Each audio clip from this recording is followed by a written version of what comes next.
उत्तर प्रदेश भारत सरकार के उप मुख्यमंत्री ने सर्किट हाउस सभागार में जनपद में संचालित योजनाओं व विकास कार्यों की प्रगति एवं कानून व्यवस्था की समीक्षा कर दिए निर्देश। तहसीलों, ब्लॉक व थानों से जुड़े मामलों में आमजन से प्राप्त शिकायतों पर तत्काल कार्यवाही करने, उन्हें निराश न लौटाने, प्रत्येक प्राप्त शिकायतों को गुणवत्तापूर्ण निस्तारण कराने, सेवा व सद्व्यवहार करने के संबंधित को दिए निर्देश।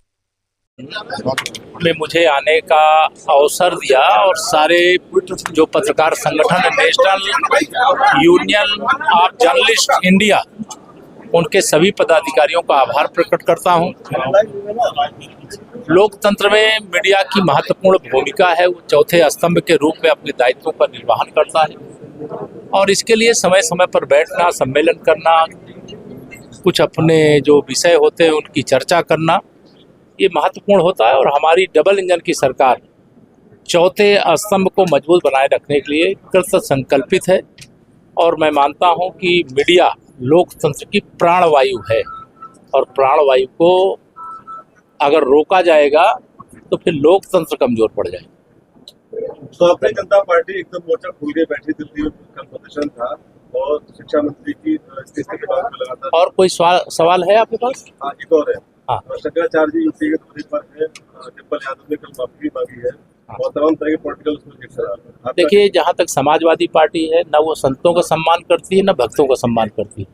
उनका अपमान करने का उनका इतिहास रहा है। जब सत्ता थी तो लाठी चलाए, राम भक्तों पर गोली चलाए। अब सत्ता से बेदखल हो गए तो वो चरणों में अगर झुक करके प्रणाम कर रहे हैं तो ये नौटंकी के सिवा कुछ नहीं है। वो संतों का सम्मान नहीं कर सकते, उनके बस की बात नहीं है। हम लोगों ने बहुत लड़ाई लड़ी है। मैं पहले विश्व हिंदू परिषद की वर्किंग में था, श्री राम जन्मभूमि आंदोलन का हिस्सा था और समाजवादी पार्टी का इतिहास मैं भी जानता हूं, आप सब भी जानते हैं, देश जानता हूं।